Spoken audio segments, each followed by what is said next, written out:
नमस्कार दोस्तों, welcome to BRD ज्ञान केंद्र। फ्रेंड्स, आज की वीडियो मैं लेकर आया हूँ केमिस्ट्री से रिलेटेड। और इस केमिस्ट्री से रिलेटेड वीडियो में हम सीखेंगे 20 फुल फॉर्म्स। ये ऐसी 20 फुल फॉर्म्स हैं, शायद इनमें से कुछ फुल फॉर्म्स आपको आती होंगी, लेकिन कुछ फुल फॉर्म्स ऐसी भी होंगी जिन्हें आप इस वीडियो के माध्यम से सीखेंगे, यानी कि ये आपके लिए नई हो सकती हैं।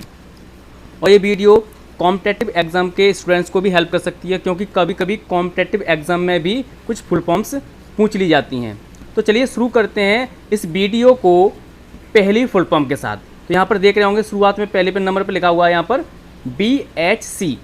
BHC का फुल फॉर्म होता है बेंजीन हेक्सा क्लोराइड। B से बेंजीन, H से हेक्सा, C से क्लोराइड, बेंजीन हेक्सा क्लोराइड। अगर इसके सूत्र की बात करें तो इसका सूत्र होता है C6H6Cl6, जिसे 666 या गैमेक्सिन के नाम से भी जाना जाता है। ये एक प्रकार का प्रबल कीटनाशक होता है, यानी BHC एक प्रबल कीटनाशक है। यदि बात इसके निर्माण की करें तो BHC का निर्माण होता है सूर्य के प्रकाश की उपस्थिति में बेंजीन की क्रिया क्लोरीन से कराते हैं, तो बेंजीन हेक्सा क्लोराइड का निर्माण होता है। ठीक है, अब इसके बाद नंबर 2 पे है आपका DDT। गांव में से DDT पाउडर के रूप में जानते हैं। तो DDT का फुल फॉर्म होता है डाइक्लोरो डाइफेनाइल ट्राइक्लोरोएथेन। ये भी एक प्रकार का प्रबल कीटनाशक होता है। DDT का उपयोग किसानों द्वारा अपने खेतों में भी किया जाता है अपनी फसली सुरक्षा के लिए। अगर बात इसके निर्माण की करें तो इसका निर्माण होता है सांद्र सल्फ्यूरिक अम्ल यानी कि H2SO4 की उपस्थिति में। जब क्लोरोबेंजीन को क्लोरल के साथ क्रिया कराते हैं, यानी कि क्लोरोबेंजीन की क्रिया, क्लोरोबेंजीन के दो अणु होते हैं, क्लोरोबेंजीन के दो अणु क्लोरल से क्रिया करते हैं सांद्र H2SO4 की उपस्थिति में, तब जाकर निर्माण होता है आपका DDT का, यानी कि डाइक्लोरो डाइफेनाइल ट्राइक्लोरोएथेन का, जो एक प्रकार का प्रबल कीटनाशक होता है। अब है TNT। TNT का फुल फॉर्म होता है ट्राइनाइट्रोटोलीन। ट्राइनाइट्रोटोलीन यानी कि TNT की बात करें तो यह एक प्रबल विस्फोटक होता है, यानी कि ये हाईली एक्सप्लोसिव है और इसका उपयोग विस्फोटक के रूप में यानी कि एक्सप्लोसिव के रूप में ही किया जाता है।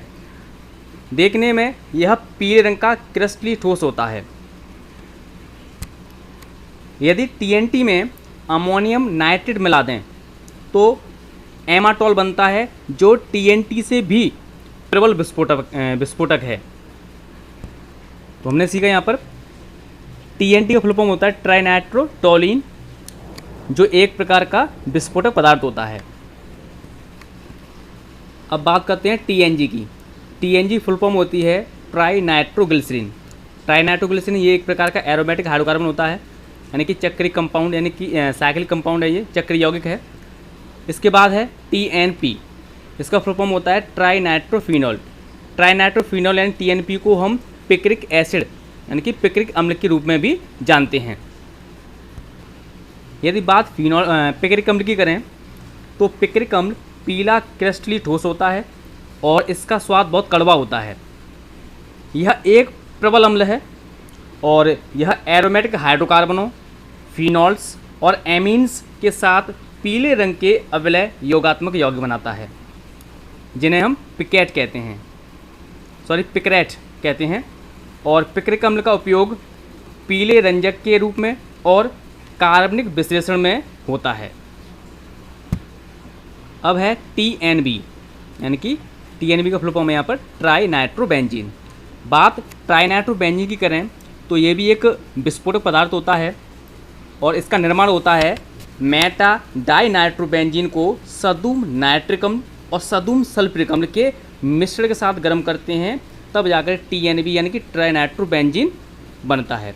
और ट्राइनाइट्रोबेंजीन की जो प्रोसेस है वो 5 दिन में कंप्लीट होती है, यानी कि 5 दिन में ये TNB बन करके कंप्लीट होता है। अब इसके बाद है PVC। PVC का फुल फॉर्म होता है पॉलीविनाइल क्लोराइड, या फिर कह सकते हैं पॉलीवाइनिल क्लोराइड। PVC एक बहुलक होता है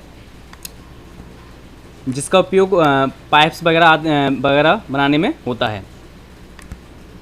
बात PVC निर्माण की करें तो वाइनिल क्लोराइड का, यानी कि जो वाइनिल क्लोराइड है इसका बहुलकीकरण कराने से पॉलीवाइनिल क्लोराइड यानी कि PVC बनता है। इसके बाद है PVA। PVA का फुल फॉर्म होता है पॉलीवाइनिल एसीटेट। ये भी एक प्रकार का बहुलक है। इसके बाद है CNG। CNG यानी कि इसका फुल फॉर्म होता है कंप्रेस्ड नेचुरल गैस, अगर हिंदी में कहें तो संपीड़ित प्राकृतिक गैस। इसका उपयोग ईंधन के रूप में किया जाता है और CNG का उपयोग करने से प्रदूषण नहीं होता है, यानी कि यह प्रदूषण रहित है। कई प्रकार के वाहनों में CNG का उपयोग ईंधन के रूप में किया जाता है। नेक्स्ट है LPG। इसका फुल फॉर्म होता है लिक्विफाइड पेट्रोलियम गैस। इसका उपयोग भी देखा होगा आपने, ईंधन के रूप में होता है। घरों में, होटलों में खाना बनाने के लिए इसका प्रयोग किया जाता है। और इसका निर्माण अगर बात करें, इसका निर्माण किया जाता है ब्यूटेन से, ब्यूटेन गैस से। और ब्यूटेन गैस गंधहीन होती है, लेकिन जब कभी भी किसी भी गैस सिलेंडर से, यानी कि LPG के गैस सिलेंडर से गैस लीक होती है या गैस का रिसाव होता है, तो उसका हमें पता चल जाता है। तो उसका पता चलता है क्योंकि ब्यूटेन के साथ साथ एथिल मरकैप्टम नाम का एक रसायन मिलाया जाता है, जिसकी वजह से हमें पता चल जाता है कि सिलेंडर से गैस लीक हो रही है। जबकि ब्यूटेन जिससे ये गैस बनाई जाती है, यानी LPG गैस बनती है, उसमें किसी भी प्रकार की स्मेल नहीं आती, यानी वो गंधहीन होती है। तो उसकी गंध जब पता चलती है हमें, वो क्या होता है, एथिल मरकैप्टम होता है LPG गैस सिलेंडर में। इसके बाद है TEL। इसका फुल फॉर्म होता है टेट्रा एथिल लेड। टेल यानी कि टेट्रा एथिल लेड का उपयोग किया जाता है एंटीनॉक के रूप में। इसके बाद है PTFE। इसका फुल फॉर्म होता है पॉली टेट्राफ्लोरोएथिलीन। इसे टेफ्लॉन के नाम से भी जाना जाता है। बात टेफ्लॉन की करें तो टेफ्लॉन एक बहुत ही स्थायी और उच्च तापरोधक बहुलक होता है और इसका उपयोग विद्युत रोधी पदार्थ के रूप में किया जाता है। इसके बाद है आपका LDPE। इसका फुल फॉर्म होता है लो डेंसिटी पॉलीएथिलीन। इसको शॉर्ट फॉर्म में आप LDP भी लिख सकते हैं, ठीक है, लेकिन LDPE है तो इसका फुल फॉर्म है यहाँ पर लो डेंसिटी पॉलीएथिलीन। और इसका दूसरा है आगे HDPE। इसका फुल फॉर्म होता है हाई डेंसिटी पॉलीएथिलीन। ये दोनों ही बहुलक हैं। इसके आगे देखते हैं BHT। BHT इसका फुल फॉर्म होता है ब्यूटाइलेटेड हाइड्रोक्सी टोलीन। और अगला है BHA। इसका फुल फॉर्म होता है ब्यूटाइलेटेड हाइड्रोक्सी एनिसोल। BHT और BHA ये दोनों ही प्रतिऑक्सीकारक होते हैं, एंटीऑक्सीडेंट्स। आगे देखते हैं, आगे आपका TCM। इसका नाम तो काफ़ी बार सुना होगा आपने। इसका फुल फॉर्म होता है ट्राई क्लोरोमेथेन। सामान्यतः इसको क्लोरोफॉर्म के नाम से जाना जाता है। और क्लोरोफॉर्म की बात करें तो क्लोरोफॉर्म एक रंगीन भारी द्रव होता है और इसकी वाष्प सूंघने पर, क्लोरोफॉर्म की वाष्प सूंघने पर क्या है, बेहोशी आने लगती है। इसलिए क्लोरोफॉर्म का उपयोग शल्य चिकित्सा में निश्चेतक के रूप में, यानी कि बेहोश करने के लिए किया जाता है। बात यदि हम क्लोरोफॉर्म की करें तो क्लोरोफॉर्म को हरे रंग की कांच की बोतलों में ऊपर तक भरकर रखा जाता है, यानी कि क्लोरोफॉर्म को रंगीन बोतलों में पूरी तरह से फुल भर के रखा जाता है। इसका कारण यह है, अगर उसे हम सिंपल रख दें या सिंपल जो साधारण बोतलें होती हैं उनमें रख दें तो क्लोरोफॉर्म की जगह पर उसमें फॉस्जीन गैस बन जाती है और फॉस्जीन गैस बहुत ही जहरीली होती है। तो फॉस्जीन गैस ना बने इसलिए क्लोरोफॉर्म की सुरक्षा के लिए इसे रंगीन बोतलों में ऊपर तक भरकर रखा जाता है। इसके आगे हम देखते हैं HCQ।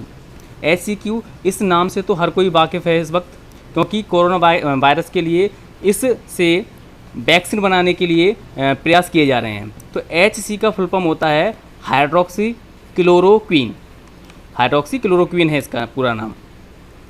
हाइड्रोक्सी क्लोरोक्वीन की बात करें तो इसका उपयोग काफ़ी लंबे समय से मलेरिया और अन्य रोगों में किया जा रहा था, लेकिन अब इसका उपयोग कोरोना से निजात पाने के लिए वैक्सीन बनाने में किया जा रहा है और कई देशों ने इसका विरोध भी किया है, लेकिन ये सही कुछ देशों ने इसको सही भी माना है। अब बात कर लें हम कोरोना के पेशेंट्स की या कोरोना के आंकड़ों की, तो भारत में 17 मई 2020 को 90,326 पॉजिटिव केस थे कोरोना के, लेकिन 1 जून 2020 को यानी मात्र 13 से 14 दिनों में ही इसकी संख्या 1,90,000 से ऊपर हो गई है। यानी मात्र 13-14 दिनों में ही 1 लाख जो कोरोना पेशेंट हैं वो भारत में मिले हैं, यानी कि यह भारत में बहुत तेज़ी से लगातार बढ़ता जा रहा है। हाइड्रोक्सी क्लोरोक्वीन के बाद बात कर लेते हैं हम THF। THF का फुल फॉर्म होता है टेट्रा हाइड्रोफ्यूरेन। ठीक है, अब इसके बाद है आपका RMGX। RMGX इसे गिरगनार्ड अवकर्मक भी कहते हैं, और गिरगनार्ड अवकर्मक की खोज विक्टर गिरगनार्ड नामक साइंटिस्ट ने की थी। R यहाँ पर एल्किल समूह को यानी एल्किल ग्रुप को यहाँ डिनोट करता है, Mg यहाँ पर मेटल है यानी मैग्नीशियम धातु है यहाँ पर, और X यहाँ पर हैलोजन तत्व को शो करता है। अगर RMGX को हम लिखें हैं फुल फॉर्म के रूप में तो इसे लिखा जाएगा, क्योंकि R मैंने क्या बताया था एल्किल, तो यहाँ पे हो जाएगा एल्किल, Mg को बोलते हैं मैग्नीशियम और X को बोलेंगे यहाँ पर हैलोजन तत्व को हैलाइड, तो RMGX को बोला जाएगा एल्किल मैग्नीशियम हैलाइड। और R यानी एल्किल के स्थान पर AR भी हो सकता है, यानी कि एरल भी हो सकता है। एरल की जगह पे आप C6H5 यूज़ कर सकते हैं, और R की जगह पे यूज़ करेंगे तो CH3 C2H5 इस तरह से होते हैं, जैसे मैथिल, एथिल, प्रोपिल, ब्यूटिल इस तरह से।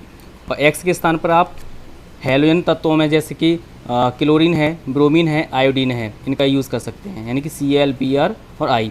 एक मैं उदाहरण बता दूँ इसका RMGX का, तो R की जगह पर आप लेते हैं C2H5 यानी कि एथिल, Mg यानी कि तत्व रहता ही रहता है ये मैग्नीशियम धातु, और X से आप लेते हैं Cl, तो ये फॉर्मूला बनेगा आपका C2H5MgCl, तो इसका नाम हो जाएगा एथिल मैग्नीशियम क्लोराइड। जैसा कि आप यहाँ देख सकते हैं C2H5MgCl, तो इसका नाम बनेगा एथिल मैग्नीशियम क्लोराइड। अगर Br होता तो इस क्लोराइड की जगह होता ब्रोमाइड, अगर आयोडीन यानी I होता तो इसकी जगह हो जाता आयोडाइड। तो यहाँ पर C2H5 R है यानी कि एल्किल समूह है, Mg मैग्नीशियम धातु है, और यहाँ पे जो Cl है वो X को डिनोट करता है यानी हैलोजन तत्व है यहाँ पर। ठीक है, तो आशा करता हूँ ये वीडियो आपको पसंद आई होगी, सीखने के लिए बहुत कुछ नया मिला होगा इसमें। अगर वीडियो आपको अच्छी लगी है तो प्लीज़ लाइक इट और इसे अपने फ्रेंड्स में शेयर ज़रूर करें। अगर आप चैनल पर नए हैं तो इससे चैनल को सब्सक्राइब करना बिल्कुल ना भूलें। Thank you and thanks for watching this video.